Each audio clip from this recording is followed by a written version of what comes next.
production funding for Behind the Headlines is made possible in part by the WKNO Production Fund, the WKNO Endowment Fund, and by viewers like you. Thank you. County taxes, spending, budgets, and more tonight on Behind the Headlines.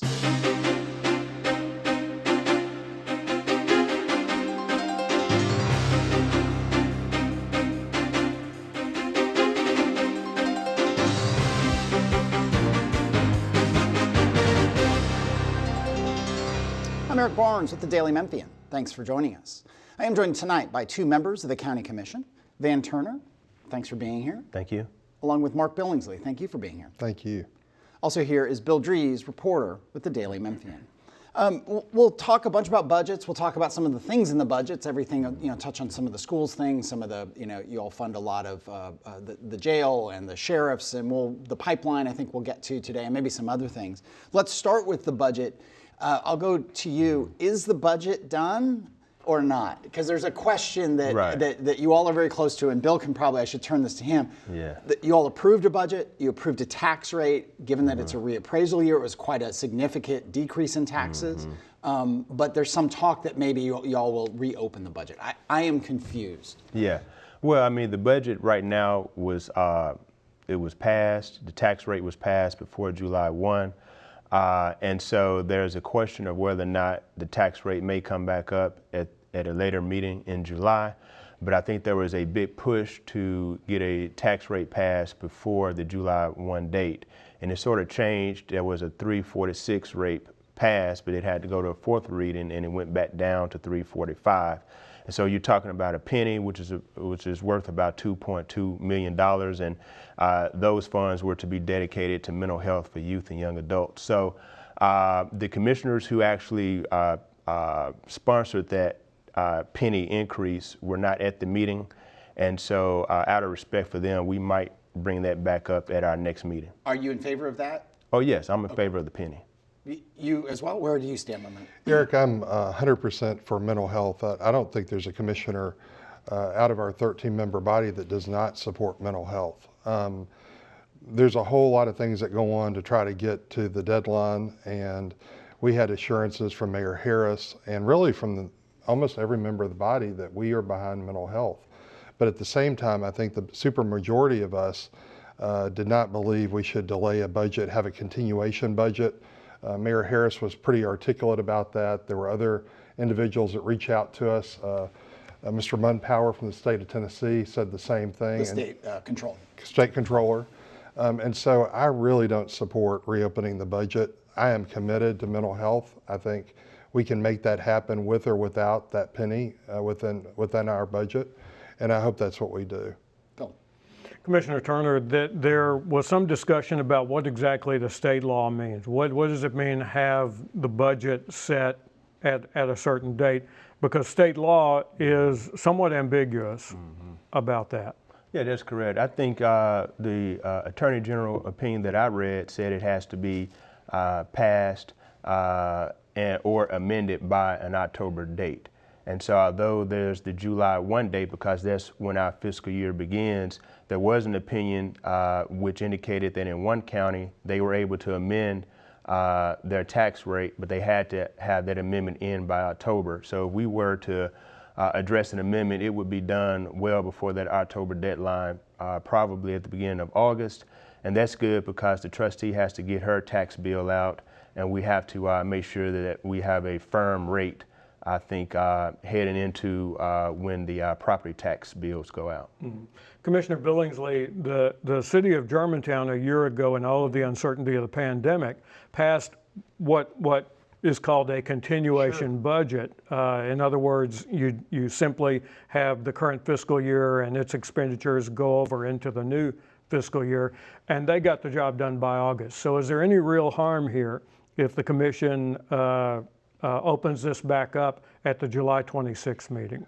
Well, Bill, it's a great question, and I'm actually a former alderman and a former vice mayor of Germantown. I think the size of the city of Germantown budget is much, much smaller than the county budget. And we have very, very serious funding needs in the county that start on July 1st every year from economic development to healthcare to public safety to education.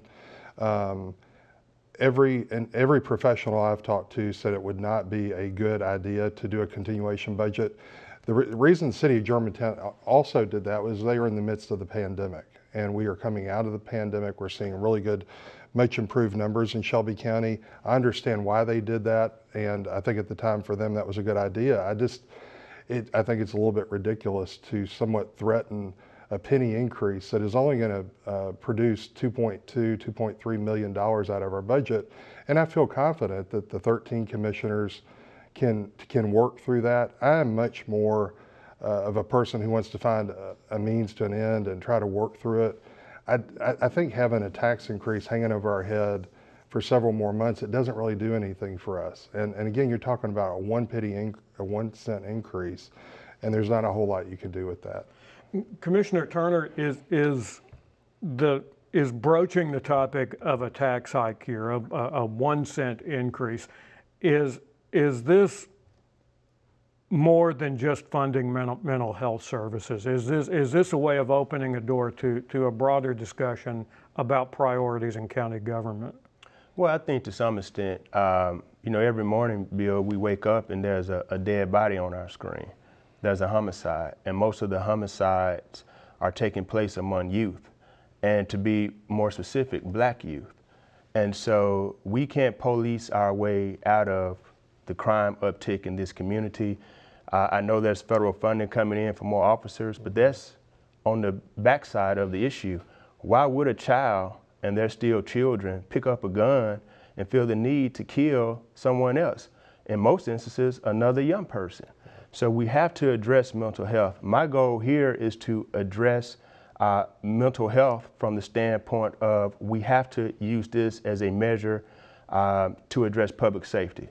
I mean, we can put all the officers out, we can have more police officers on the beat, but unless we address why our young people are picking up guns and are killing each other, it's still going to be the same scenario. My ultimate goal is to use this mental health, this penny, to address violence in our community. It's a mental health issue. On this day, July 1, we can have guns without permits now, which will only exacerbate the issues that we're facing. So that's why I'm really pushing this penny. I see you nodding there, Commissioner Billingsley. You're agreeing with the principles Absolutely. and the goals. And what does county government do now in terms of youth mental health? Let's stay with that issue, especially as it relates to violence, but across the board. And what can be done within the existing budget that hasn't been done in the past? Well, to fully address all the things that Commissioner Turner has really eloquently stated, and I absolutely agree with him on the youth in our community, we've got to do a better job in every municipality in Shelby County and surrounding counties to give as many support services to youth. You know, this is probably the first summer where youth can fully get a job this summer because there's so many openings in this community. I've actually interviewed gang members in Shelby County that are exactly what Commissioner Turner has stated. It's young people with very little hope, with very little value for life. They don't believe that they're going to live beyond 14, 15, 16 years old. We've got to allow for them to have jobs. We have to do a better job within our school system to get them the support services in their schools. I support as many nurses as we can put in schools, social workers. I think it is a very big wheel that we have to do, but it's got to be comprehensive, and I think it's going to take a lot more than a penny, and it's a steadfast passion to address our youth. We're losing youth every day, like Commissioner Turner says, and I've seen it in my district, and I've seen it in the other 12 districts. There was a conversation, particularly on the city budget, with a group of people saying, look, this was a very, I don't want to say windfall year because that's a little bit wrong, but Sure. It was a year in which the city of Memphis taxes, finally went under, $3, Right. that you all were able, because of the reappraisal and the increase in property values, to lower the tax rate quite a bit, under $4. It's been kind of a holy grail for a lot of people, especially in economic development. We've got to get our taxes in line. I mean, it is a huge problem. You both are agreeing on that. Why not talk not about a penny, because I've heard people say we should have been talking about 20 cents, 30 cents, still reduce taxes, still reduce it substantially. Keep it under $4, for instance. Keep it under $3 on the city side. I know y'all, city council. Why not, given what you just articulated, spend a whole lot more money and still lower taxes on the problem that everybody agrees with? It's a national problem. There's a huge uptick in crime nationally, through COVID. Why not spend more? Well, Eric, I'll just speak for me, we represent our constituents. And so when I do a vote, I try to best represent the constituents in my district as well as really the broader county. And I think you have to have a bigger community conversation around that, because the moment we talk about raising even a penny, at times it can be World War III. We had more lobbying this year for things like MATA than we did for mental health. While Commissioner Turner and I are both committed to mental health, I think there's other things that arise. We've had people argue for everything from the riverfront park to MATA to you name it, Commissioner, all the things that we've been asked to do. I think there has to be a commitment on behalf of our taxpayers to say mental health is a priority. In Miami-Dade County that I visited a couple of years ago, they raised property taxes by 50 cents. And they put in $100 million a year for juvenile interventions. Their arrest rate for juveniles went down by 70%. But that is a significant investment. And are the citizens of Shelby County interested in that? Are your constituents interested in that? Would they like to see, not a penny increase, but I don't know what the number is, but tens of millions of dollars going into this mental health and wraparound services and social services to address crime, particularly juvenile crime? Yeah, I think so. I'll give you an example. My district has been on me about blue light cameras. And that is a deterrent, but that doesn't really solve the problem. The crime just moves to the street that doesn't have the camera, right? And so I think that they would be in favor of a holistic approach, and they would be willing to pay for it because they want safe communities. And we're talking grandparents, want their grandchildren to live and to be in a situation where they're thriving and not just surviving. So I can tell you that in the Hickory Hill community, there's only so much a blue light camera can do. Again, we have to address the issue holistically. The state is making it easier to get a gun and to carry a gun, but we're not doing enough to address why would these young people need a gun in the first place. Let me say before I go to Bill that as of the taping of this on Thursday, July 1st, the state's law that allows permitless carry went into effect. Most law enforcement, the sheriff, the district attorney, I'm not sure if the new police chief has come out, but I heard her say that she was very skeptical of it. And people talk about permitless carry, the expansion of the right to have a gun, not just in your home and into your car, which was expanded by the state in 2014, was a big, every law enforcement person we've had on the show has said that is part of the why gun violence increased, and gun violence increased on the highways because guns were left in cars. They were stolen out of cars. It wasn't law-abiding. It wasn't that. It was just the availability of stolen guns. So just to give some context to the permitless thing. Bill. And we should also note that in the Shelby County delegation to Nashville, you had Republican members of that delegation as well as Democrats who voted against that bill. Right. You both talked about education and what Shelby County Schools has been doing, and you heard from Porter Leith and you heard from Shelby County Schools about the school system's decision to end its contract with Porter Leith for early childhood education. Is there an action here, a play, if you will, for the county commission on this issue, or is this decided? I think our hands are pretty tied in terms of the power that the county commission has with Shelby County Schools. I am personally just really, really disappointed of the divorce, quite frankly, between Porter Leith and Shelby County Schools. We know really great kids that have benefited from that Porter Leith program. They've got the metrics to show the success. Again, it's hard to try to negotiate between two people who are trying to not cooperate with each other. But for me, it was very disappointing. I'm hopeful that they will find a way to work together. I think my power as a commissioner is somewhat limited on that, though. Yeah, I would agree. Once we release the money to the Shelby County Schools or to any of the other 6 districts it's their money to use. We have no line item authority over the money once that money is released to the school system. So that's really a decision for the Shelby County Schools to make, and hopefully there's a way to, work it out.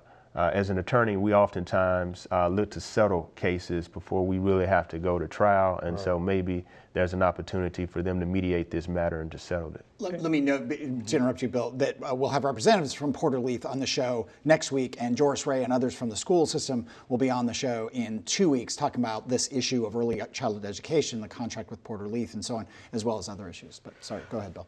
Before this agreement between the school system and Porter Leith, Shelby County had the Head Start contract, and Mayor Luttrell. Not the school system, the county itself. Yes, just to be clear. Shelby County government had the contract, and Mayor Luttrell came to the conclusion that Shelby County government is not the right place to handle this. Any thoughts about maybe county government taking this back? I think that. Education should really be, I think, carried forth by those who were elected to educate our young people. So I think we should leave it in the hands of the school districts and really do what we can to fund that operation. And so they're the experts. They're the ones that have been in education 2-3 decades. And I think that they're the ones who have the expertise to make sure that our young people are prepared educationally to matriculate successfully through K through 12 education. And so I'm still in favor of allowing all of the 7 school districts to be over these Head Start programs, but I think that we should fund that operation as best as we can and make sure that it's viable and it's really getting down to where it needs to get down. To the 3-year-olds and the 4-year-olds and those who are preparing for formal K through 12 education. That's a public safety issue as well. If we properly develop these young people early on, when they get into school, they're more likely to stay in school and to stay off the streets and in gangs. And so that is something that is a holistic approach that Mark just talked about. But Commissioner Billingsley, talk a little bit about the commission's influence versus what it can do, because you all approve a total amount. We do. For Shelby County Schools, and you don't have line item control, but you certainly have some powers of persuasion about where that money goes. We do, and I think most of the commissioners have a really good rapport with Porter Leith. I've got a great relationship with Porter Leith. I feel like I also have a really good relationship with Dr. Ray from Superintendent of Shelby County Schools and his staff. I think our influence has to be, for people like me and Commissioner Turner, it's to maybe start a conversation between the two. I think the biggest losers in this bill are the students and the parents. There was a lot of confusion about what children should do and parents should do during that time when there was a separation. I don't think there's been enough conversation, honestly, about the students, and it's been more of a political fight than anything else. But I do think we have the ability to bring people together, and I think that's how I'd best use my influence. We could talk much more about that, but as I said, we've got 2 shows that will touch on those issues, so we'll stay with that. But I want to come back to some crime, and one of the major issues right now that people are focused on is getting a lot of attention, deservedly, is drag racing, and I referenced sort of shootings on the highway, but just drag racing on the streets, on the highways. We were talking before the show about all the speed bumps that are going in all over the place. What more can the county do? Again, you all don't control this. The main police force here is obviously the city of Memphis, or the municipal police force, but you do oversee the Sheriff's Department. The Sheriff's Department has taken on more responsibility in unincorporated Shelby County, and that includes some de-annexed areas. As commissioners, what are you hearing from Floyd Bonner, the sheriff? What do you want to hear more of in terms of tackling this very serious problem? Yeah, well, I think it is. Probably on the way here to the studio, 3 or 4 cars were speeding, and it's just for no reason now. And so I think that the sheriff is in a position to assist the new chief, Chief Davis, in trying to slow drivers down. Many of the drivers that I have seen have been young people. In the car speeding and for no reason. So I do think that we probably have to rely more on technology. That's where we're headed. We can't have every officer on every street and at every mile of the highway to resolve this issue.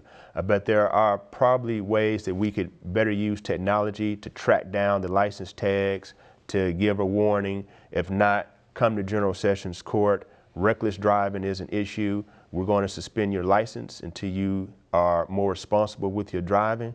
Once you show us that you've gone through a class, a defensive driving class, to be more responsible, we'll hand you your license back.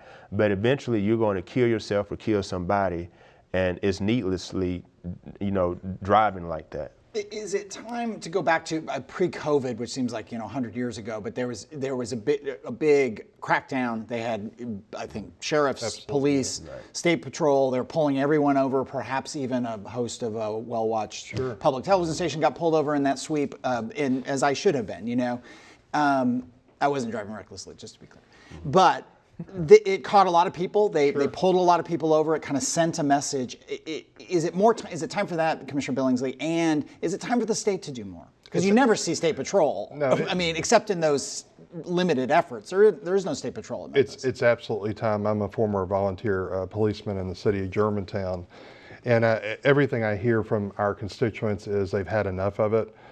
It's really scary to get on the expressway. It's quite frankly scary to get on Summer Avenue or Poplar Avenue. No community is immune from this. People are drag racing through neighborhoods. We've seen more and more citizens ask commissioners to help get speed bumps.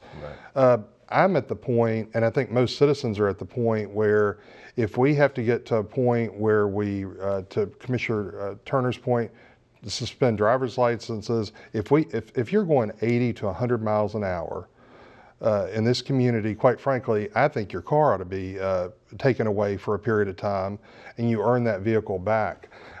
We are losing too many lives, and we've got young people out on the road this summer who are new drivers, and even for an experienced driver like myself, you don't have the reaction time when someone's coming at you at 100 miles an hour or doing donuts in the middle of the street. So I would quite frankly support any effort at the state or local level. Yeah, Bill, with 5 minutes left or 4 minutes left. All right.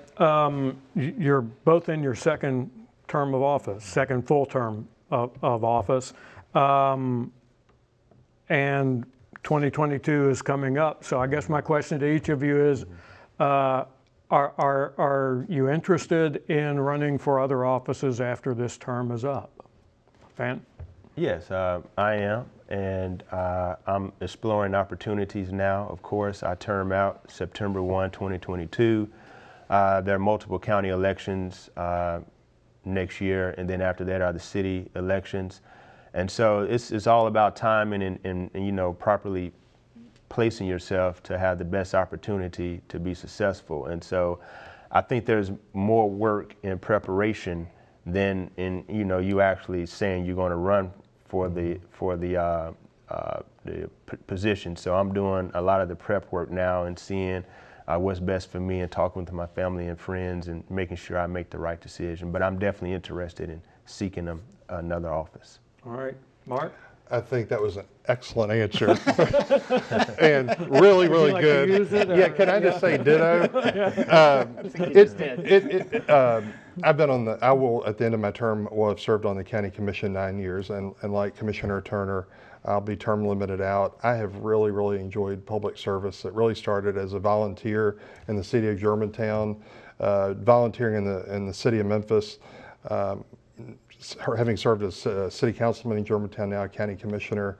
I've really enjoyed public service. Some people have hobbies and serve on a million boards. I've really enjoyed the last 9 years as a commissioner.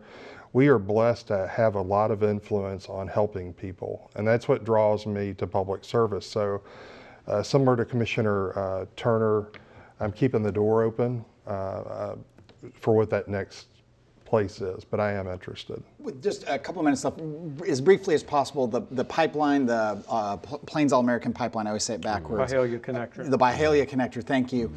There's a lot of talk and potential movement. Are you in favor of stopping it in its current form? Yes.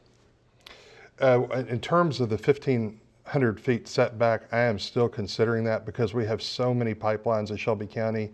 I think it's pretty far reaching, and we've got to be sure we're doing our homework before we just restrict and maybe affect the pipelines that are already in Shelby some County. 600 miles of pipelines. Exactly. But if you can find an ordinance or an action that would restrict that one specifically, you're more in favor of it? And doesn't impact every other I am existing? more inclined, Okay. yes, to be sure we protect our neighborhoods. What is next? I'm sorry, in your other life, I'm sorry to race through this No. with you. You are head of Green Spaces. Right. That includes the Health Sciences Park. The remains of Nathan Bedford Forrest and wife are now gone.